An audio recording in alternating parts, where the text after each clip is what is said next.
de mes dernières lectures.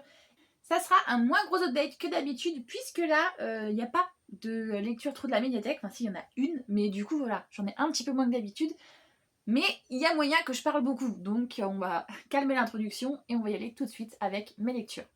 Donc comme vous l'avez vu dans le book haul de mars, j'ai acheté du coup The Do-Over Damsel Conquer The Dragon Empire, le tome 1 et le tome 2. On est sur du coup un manga où c'est cette jeune fille justement qui dans sa première vie va décider qu'au moment où le prince héritier la désigne comme sa future femme, de consacrer sa vie à lui et elle va devenir la meilleure guerrière qui existe. Sauf que justement, elle ne va pas se rendre compte sur le coup qu'elle se fait manipuler par celui-ci et que lui il n'est pas du tout intéressé par elle. Il est en mode Jimmy Lannister.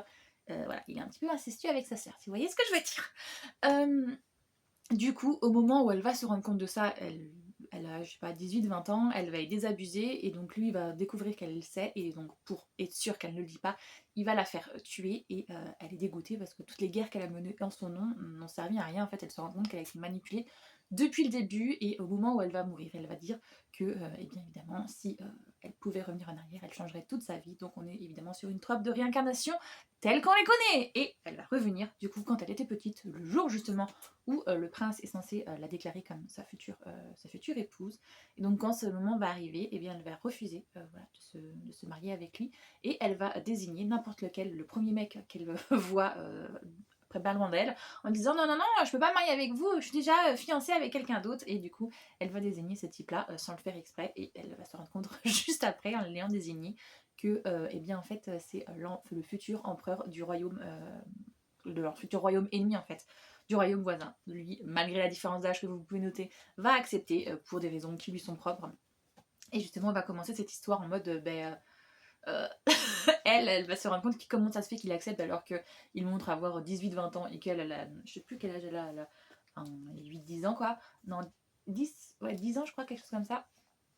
Et lui justement, le seul truc qu'il n'arrête pas de le dire, c'est qu'à partir du moment qu'elle a moins de 13 ans, pour lui, elle est parfaite pour se marier justement. Et on va découvrir au long de ces 2 premiers tomes comment ça se fait qu'il est accepté et pourquoi du comment. Et comment ça se fait aussi, parce qu'elle, du coup, elle sait ce qui va se passer dans le futur, elle sait que ça va devenir un empereur dragon horrible, conquérant, et qui va massacrer des tas de personnes, et donc elle va voir aussi, en allant dans son monde à lui, dans son royaume, et bien pourquoi il est devenu ce qu'il est devenu, et donc elle va faire en sorte qu'il ne devienne pas l'empereur dragon tel qu'elle le connaît, celui-là qui va massacrer et conquérir plein d'autres pays après. Donc voilà, et du coup, vu qu'elle c'est une gamine de 10 ans dans ce bouquin, évidemment il n'y a pas de romance à l'heure actuelle, mais il y a des petits signes qui montrent que même s'il n'y a pas de romance, justement, il y a une relation qui se noue l'un à l'autre, parce que elle, d'un côté, elle a cette question de ce devoir de filiale, justement, vu qu'elle est censée se marier avec lui, en mode c'est mon futur mari, donc je vais tout faire pour l'aider, un peu comme elle a fait dans sa première vie en finale. Et lui c'est pareil, il se dit c'est ma future femme, donc même si c'est une enfant, je vais tout faire pour lui plaire et la satisfaire. Donc là par exemple ça passe par lui faire des pâtisseries, faire à manger, ou essayer de la protéger justement parce que dans son propre royaume il y a aussi plein d'intrigues politiques et tout ça qui fait qu'elle pourrait être en danger vu qu'en plus elle vient d'un pays étranger. Donc les deux vont justement se rapprocher comme ça en s'entraidant l'un et l'autre. Donc voilà, c'est assez chouette pour le moment, il n'y a pas de romance, hein, comme vous voyez, on est sur des rapprochements somme toute kiki, somme toute mimi. Donc voilà. J'ai lu aussi du coup La servante de l'empereur, le tome 5. On est sur l'histoire de cette jeune fille qui fait partie d'un des 5, ou je sais plus combien de clans, enfin des grands clans de son pays. Et au moment où l'empereur a 5 ans, on décide qu'il doit avoir une impératrice, voilà. Donc tous les clans vont envoyer leur fille, sauf qu'elle a une vingtaine d'années, et comme je vous ai dit, le petit empereur il a 5 ans. Donc c'est pas lui qui gouverne évidemment, il y a un régent qui est son demi-frère. Et donc quand elle va débarquer à l'âge de 20 ans, ben, elle est pas trop trop chaude d'épouser un gamin de 5. Donc le régent il va lui dire écoute, c'est pas grave, tu vas pas devenir la future impératrice, tu devras la gouvernante de mon demi-frère, de l'empereur, comme ça voilà, tu pourras rester auprès du pouvoir mais sans non plus devenir impératrice d'un gamin de 5 ans. Sauf qu'évidemment, les deux vont se rapprocher parce que par contre, le régent et elle sont dans les mêmes âges. Et on a une romance qui se tisse et là, on est content parce qu'arrivé dans le tome 5, justement, on a déjà eu un petit rapprochement dans le tome précédent. Et là, on commence justement à avoir la relation qui commence à naître puisque ils apprennent à se découvrir l'un l'autre parce qu'ils sont pour le moment seulement fiancés. Voilà, il n'y a rien qui se passe voilà. Mais comme ils sont fiancés et que lui ne peut pas se marier tant que son frère justement n'est pas devenu empereur, puisque pour le moment il est régent, eh bien ils doivent attendre que le petit de 5 ans soit assez vieux pour pouvoir monter sur le trône. Donc je sais plus si c'est pas à partir de 10 ou 12 ans, donc ils doivent attendre plusieurs années avant de pouvoir se marier. Donc pour le moment ils sont juste fiancés. Et à la base c'était censé être un secret, mais au final je pense que ça va très vite, tout le monde va être au courant. Hein. Voilà, ça va très vite se savoir, parce que il ne se cache pas du fait qu'elle lui plaît, même s'il devrait. Et bref, intrigue politique, tout ça, tout ça. J'ai aussi lu du coup Autrice de ma destinée, le tome 4. On est sur un... Comment ça s'appelle déjà, on a dit un osekai, je crois. Quand une personne s'incarne dans quelque chose comme un jeu vidéo, un film ou un livre qu'elle connaît, et du coup devient un des personnages. Et bien là on a une autrice justement qui va se réincarner dans son propre roman, mais pas en tant que la protagoniste, elle va s'incarner dans l'antagoniste. Donc elle se dit mince, qu'est-ce que j'ai fait? Et elle va avoir justement comme ça pas mal de visions, d'une autre manière de voir sa propre œuvre, puisque justement elle a fait des backgrounds par certains personnages assez durs, assez drastiques, et donc là elle est confrontée à la souffrance de ses propres personnages, et elle est en mode pourquoi j'ai fait ça? Et pareil, donc du coup elle, pour sa propre antagoniste, elle sait tout ce qu'elle lui a fait subir, et donc elle est en mode je ne veux pas, puisque à la fin elle sait que son antagoniste meurt. Elle se dit il faut que je fasse absolument en sorte que je ne meure pas, puisque c'est moi maintenant, et donc elle va faire en sorte de changer justement pas mal de choses dans son histoire pour pouvoir que ça se passe au mieux pour elle. Et donc va se lier d'amitié avec le protagoniste. Et au final, lui, c'est pas que ami, hein. Il est amoureux d'elle, alors que normalement il n'est pas censé être amoureux de l'antagoniste, justement il est censé amoureux de la protagoniste. Donc on va voir justement à partir de maintenant si elle va réussir à... Comme elle se rend compte que justement son histoire ne suit pas la trame qu'elle a elle-même écrite, eh bien on va essayer de voir comment elle va réussir à jouer avec le fait que maintenant elle ne connaît plus les codes de sa propre histoire, puisque rien ne se passe comme elle l'avait écrit. Donc voilà, c'est assez intéressant. Là on va pouvoir voir la relation, parce que la relation pour le moment n'avait pas commencé. Dans les premiers tomes ils sont vraiment enfants et ils grandissent au fur et à mesure. Là ça y est, ils sont plus ou moins adultes, donc on va enfin pouvoir avoir une relation entre les deux. On va voir comment ça se passe. Le seul emprunt que vous avez de la médiathèque dans cette vidéo, c'est celui-ci. Donc c'est l'écoféministe en question, un nouveau regard sur le monde. C'est un essai qui est pas mal illustré, vous voyez. Hop, hop, hop, hop. Enfin, je sais même pas si on peut dire ça, que c'est un essai ou un manuel, je ne saurais pas dans quelle classe le dire, mais j'ai énormément apprécié, parce que justement on nous explique de long en large et en travers. En fait voilà, c'est sur forme comme ça. On a des personnages qui ont plus ou moins voilà, des sexes, des orientations différentes, des genres différents, des origines aussi différentes, et à chaque fois en fait il y en a un qui pose une question et il y en a un ou plusieurs qui y répondent. Donc c'est pertinent je trouve, parce que justement c'est des questions basiques qu'on se pose, et donc du coup petit à petit on a des réponses, on a des définitions, on a des éclaircissements aussi sur des personnes, leur parcours, leur histoire, et ça c'est génial. Voilà, donc on est vraiment sur l'écoféminisme, comment justement ce mouvement a été créé, qui mêle, et comme vous pouvez le dire, comme vous pouvez très clairement le comprendre dans le titre, qui mêle écologie et féminisme, puisqu'ils sont partis du principe que la Terre, qui est en général représentée justement par une femme, l'humanité a cette espèce de dominance sur elle, un petit peu comme le patriarcat et le corps des femmes. Donc on fait le parallèle entre justement le fait que les hommes se servent et asservissent la Terre, et se servent et asservissent le corps des femmes. On fait cette espèce de parallèle qui je trouve est assez pertinent, assez juste, et donc du coup j'aime beaucoup. Et on voit justement des combats de pas mal de personnes, que ce soit aux États-Unis, en Inde, au Népal, en Afrique, enfin voilà, il y a plein d'endroits justement différents du monde, et à chaque fois ça montre que le patriarcat c'est vraiment multiculturel, et ça montre justement à chaque fois comment on peut dégager les lignes avec des mouvements plus ou moins pacifistes. Là pour le coup c'est quasiment exclusivement pacifiste, et je trouve ça très pertinent, et j'aime voilà, j'aime beaucoup, hein. Vous vous en doutez bien que si je dis ce genre de choses, c'est pas parce que je suis contre. Par exemple, je vous donne un exemple, là on était sur il y a eu un barrage qui a voulu être fait, un projet de barrage, sauf que s'il faisait le barrage, eh bien ça allait détruire tout un endroit avec des sites sacrés pour les personnes de ce pays-là. Et donc vous voyez les femmes qui se sont mis dans la rivière, tout simplement à mi-hauteur, et qui sont restées comme ça pendant plusieurs jours pour militer pacifiquement contre la création de ce barrage. Et voilà, vous avez plein d'autres anecdotes. Et c'est super intéressant, donc je peux pas vous dire autre chose que voilà, lisez-le si vous êtes évidemment intéressé par le sujet. Ensuite, on va arriver au roman. J'ai lu Grimoire et Chaussettes. J'ai lu en numérique parce que je l'ai reçu en service presse grâce au portail des auto-édités. Donc c'est un Instagram que je vous mettrai juste en barre d'informations. Je vous mettrai la petite couverture juste ici. Donc Grimoire et Chaussettes, on est sur un cozy fantasy et j'en avais vu énormément de reviews dessus en mode il est génial, nanani nanana. Donc je me suis dit, il y a peut-être moyen que ça fasse quelque chose, puisque pour le moment, la Cozy Fantasy et moi, on était censés tomber à In Love, mais j'ai pas réussi à trouver de pépites qui me fassent vraiment In Love. Je suis ok, j'aime bien, puisque j'aime le cozy, j'aime le fantasy, voilà, j'aime la romance. Donc je me disais, normalement, il y a un monde où on tombe à In Love. Et je vois plein de coups de cœur de partout, donc je me dis, voilà. Et donc, quand j'ai lu celui-là, je me suis dit, ben, ça fait 2 ou 3 Cozy Fantasy que je lis justement, et que je n'arrive pas à adhérer. Donc je me dis, celui-là, ça passe ou ça casse. Et en vrai, eh ben, pareil, je suis mitigée, mais mitigée plus. Parce que, donc, Grimoire et Chaussettes, on est sur l'histoire d'une fille, je sais même plus son nom, parce qu'ils ont des noms à coucher dehors, un peu comme en fantasy. Mais du coup, on est sur l'histoire d'une dryade, qui est une grande guerrière, une grande mage.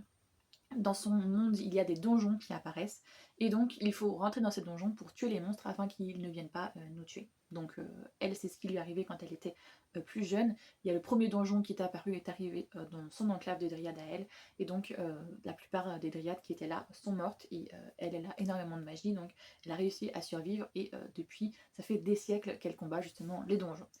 Sauf qu'il y a 200 ans, eh bien, le dernier donjon qu'elle a fait, elle y est allée avec une équipe de bras cassés qui n'élevait pas du tout le niveau, parce qu'elle elle est mage de rang S, donc c'est le plus élevé qui existe. Et l'équipe qui a été mise avec elle était nulle. Et donc forcément, il est arrivé ce qui aurait dû arriver, une catastrophe. Il y en a un qui a perdu une jambe, je crois, ou un bras, je sais plus. Il y en a un autre qui a eu une énorme balafre, et le dernier, je sais plus ce qu'il a eu, mais bref. Et du coup, on lui a mis dessus, donc depuis 200 ans, elle ne peut plus faire autant de donjons qu'elle veut. Elle a eu pour punition de ne pouvoir faire qu'un seul donjon par an, et on lui a retiré, je sais plus c'est quoi, mais alors pas sa licence, mais on lui a retiré le fait de pouvoir faire quelque chose. Bref. Donc depuis 200 ans, elle a décidé d'arrêter justement de devenir une grande guerrière et aventurière, exploratrice de donjons, et elle a ouvert une petite auberge. Enfin, c'est pas une auberge vraiment, je sais pas, c'est pas une petite boutique, on va dire, voilà, qui s'appelle Grimoire et Chaussettes, comme le titre l'indique, où elle a pas mal d'artefacts justement qu'elle a réussi à récupérer lors de ses exploits quand elle allait dans le donjon. Et aussi, elle fait beaucoup de crochets, donc voilà, on a des petits chaussettes, bonnets qu'elle confectionne elle-même. Donc il s'est passé ce qui s'est passé, et bien comme je vous ai dit, 200 ans plus tard, débarque en face de, de son commerce, et bien un des gars qui était avec elle dans ce fameux donjon qui lui a coûté sa licence d'aventurière, celui-là qui a la grosse balafre, Kellery, donc qui lui il est Kelrys, lui il est demi-démon, demi-elfe. Depuis tout petit, on lui raconte les histoires justement de cette dryade et de cette grande aventurière, et donc depuis tout petit, il se dit il faut que je réussisse à la vaincre, il faut que je sois meilleure qu'elle. Donc à partir du moment où il devient lui aussi justement aventurier, guerrier, tout ce que vous voulez là, eh bien il se met dans sa tête qu'il doit la battre. Donc à chaque fois, il essaye de la battre, mais il ne peut pas puisqu'il n'est pas au même niveau qu'elle. Et il va seulement réussir à la battre au moment où elle va partir, justement, comme je dis, il y a 200 ans, où elle n'est plus dans le classement. Et donc, on va plus ou moins se moquer de lui parce qu'on lui dit bah, évidemment que tu la bats maintenant qu'elle n'est plus là pour se battre, entre guillemets, elle aussi a la même arme que lui.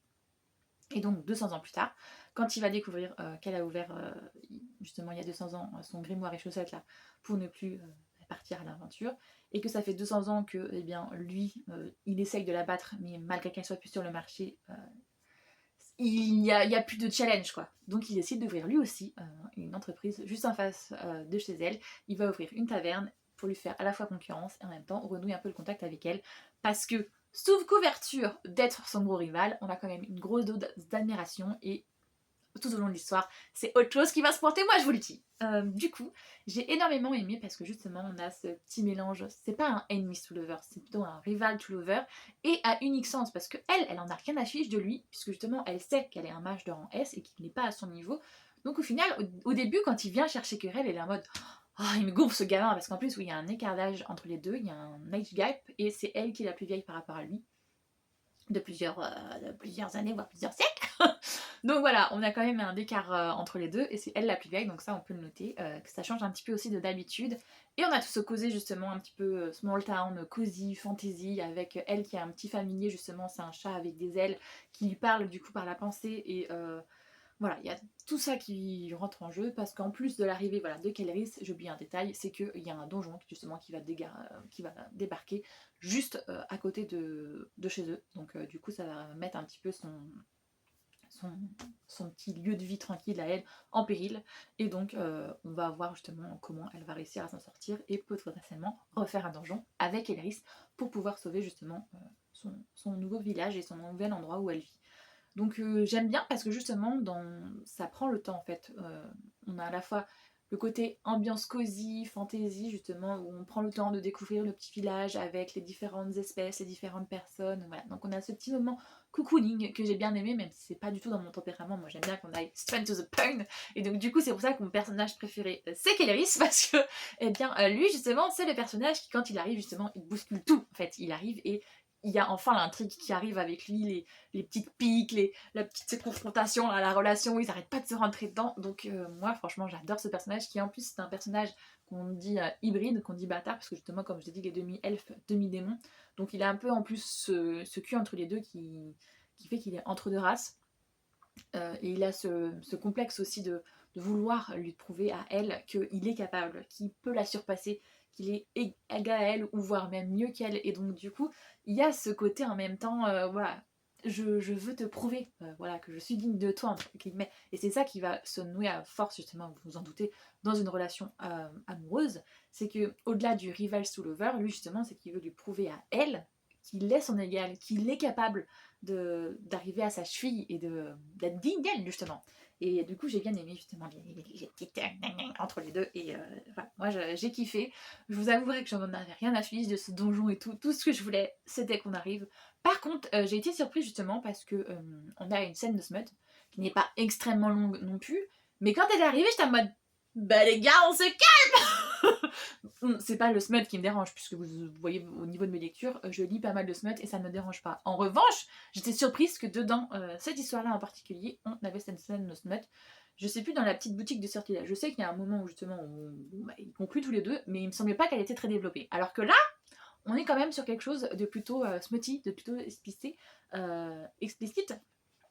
malgré le fait que justement pour moi dans une cosy ça n'avait pas trop lieu d'avoir là, mais bon voilà je l'ai lu et puis enfin je l'ai survolé parce que c'était pas ce qui m'intéressait le plus, mais bien que voir la dynamique justement entre les deux lors d'un rapport ça peut être aussi intéressant justement de voir comment ils se comportent et j'ai kiffé parce qu'en plus j'ai oublié de vous le dire lui la boutique qu'il ouvre en face de sa c'est une petite taverne parce que monsieur est un guerrier mais en plus c'est un excellent cuistot et du coup c'est très chouette justement de voir aussi les dynamiques un peu, de voir comment il essaye justement de la charmer aussi grâce à la bouffe. Ça, on adore les gars. Donc voilà, j'ai énormément apprécié et j'ai vu qu'elle va faire en plus une campagne Ulule pour un autre tome dans cet univers-là. Le tome 2 du coup, c'est pas vraiment une suite, mais c'est Grimoire et Potiron.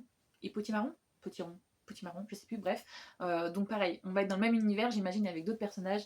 Donc j'ai très hâte de le lire aussi parce que voilà, j'ai énormément aimé. Alors, l'ambiance et tout, l'univers est très chouette, mais moi je vous avoue, c'est pas du tout ce qui m'a intéressé, c'est la dynamique entre les deux personnages que j'ai trouvé excellente. Et donc voilà, je vous la recommande. J'ai fait une autre lecture, j'ai lu Shine de F.V. Estier. Alors je sais pas si vous la connaissez, moi c'est une autrice que je suis particulièrement énormément. Donc voilà, on a ce magnifique exemplaire que vous voyez de Rosier avec les deux protagonistes. Et on a qui ici? Donc on a Cameron ici et on a Lévi ici, hein, si je ne me trompe pas. Hop. Donc vous voyez c'est un exemplaire relié, augmenté, tout ce que vous voulez avec donc... regardez les bébous. Bref, voilà. Génial. Comme vous pouvez le voir, c'est une mise en page juste magnifique en fait. Je sais pas quoi dire d'autre que la mise en page est magnifique. Donc on est sur l'histoire de Cameron qui est un jeune homme qui est dans un lycée et qui a tout pour plaire. Il est beau gosse, il est, alors je sais plus c'est quarterback, enfin bref il est dans son équipe de sport. Il a une petite amie qui est hyper gentille, il a tout un groupe de potes justement qui sont les populaires, les plus riches du lycée. Mais lui, il ne fait pas partie de leur monde à eux, mais il ne leur a pas dit, il a menti. Lui, il est pauvre, voilà, très clairement, mais il fait semblant pour rester dans cet univers-là. Jusqu'au jour où Lévi, juste là du coup. Ce garçon qui est très taciturne, qui s'habille très bien, qui a des vêtements de marque, mais qui est toujours justement renfermé sur lui-même avec sa capuche et tout. Et que du coup tous ses potes prennent pour un dealer parce que ils se disent si ce mec il vient de pas de notre monde, il a des fringues de marque, c'est forcément qu'il y a un truc. Eh bien on va le percuter et on va avoir justement cette rencontre de ces deux personnages-là qui ont chacun leurs faiblesses, leurs failles, leurs secrets et qui vont petit à petit s'apprivoiser. Je vous avoue que j'ai eu un peu de mal avec cette lecture. Pas parce que c'est mal écrit, encore une fois, Eve Esti, j'adore tout ce qu'elle fait et voilà, vous voyez comment c'est magnifique. Et justement, je l'ai lu très facilement, on est sur du young adulte et je pense que c'est pour ça que cet écrit-là l'a moins fait avec moi. C'est parce que les intrigues entre les deux garçons là, donc on est sur un garçon qui va justement découvrir sa sexualité avec un autre, donc il sait pas trop où se mettre, voilà. Et ben ça l'a pas fait avec moi parce que c'est trop young adulte. On va se dire les choses, je m'en fichais en fait. Je lisais leur histoire, mais en même temps, je n'avais pas trop d'attrait à l'un pour l'autre. Et bien que Lévi a un passé assez sombre, où justement il y a des petits trigger warnings, voilà, et bien, d'ailleurs ils sont mis au début, voilà, on est sur tentative de suicide et tout, deuil, ce genre de choses. Donc Lévi n'a pas un passé, un background très simple, mais j'étais pas avec eux. En lisant, je faisais un vocal à Cynthia en lui disant bah écoute, je lis mais je suis pas dedans en fait, il y a rien qui me. Voilà, c'est assez rare parce que je vous avoue que les FVST pour le coup, ils sont où? Ils sont là-haut.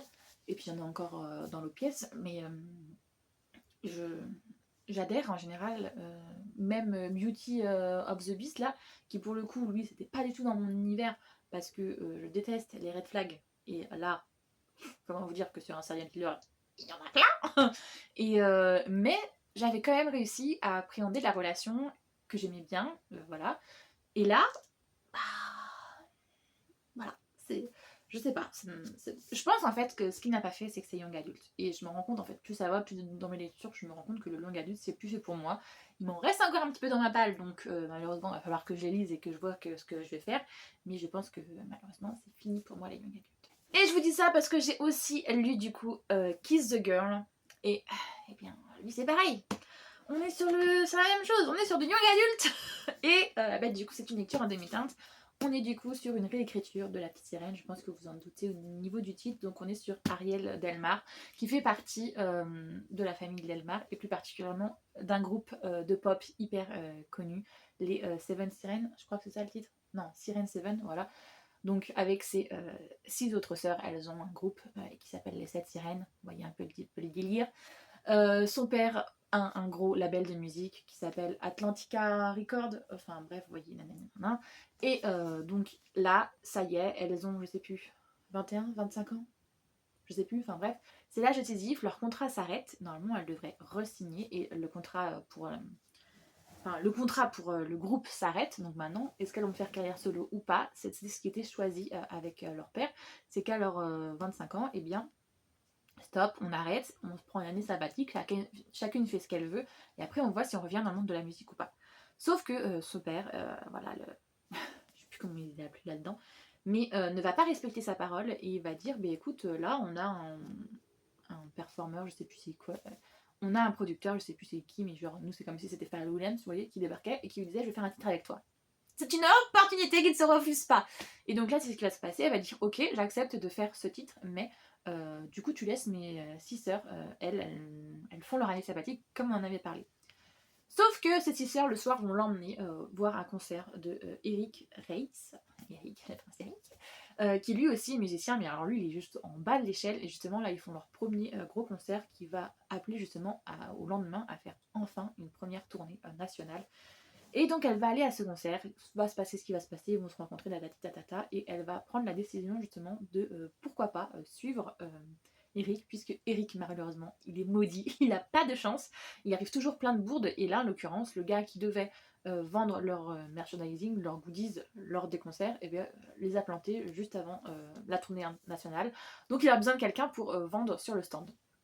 Donc il va proposer à Ariel, sous couvert qu'elle se fait appeler Mélodie, qui est son vrai prénom, mais du coup, vu qu'il ne va pas la reconnaître, vu qu'elle n'a pas la même couleur de cheveux, patati patata, et bien justement, on va avoir une relation qui va se mettre comme ça entre Ariel et Eric. Et donc Ariel va dire crotte de bique à son père et va partir en secret faire cette tournée sans que personne ne le sache à part ses sœurs qui elles sont au courant.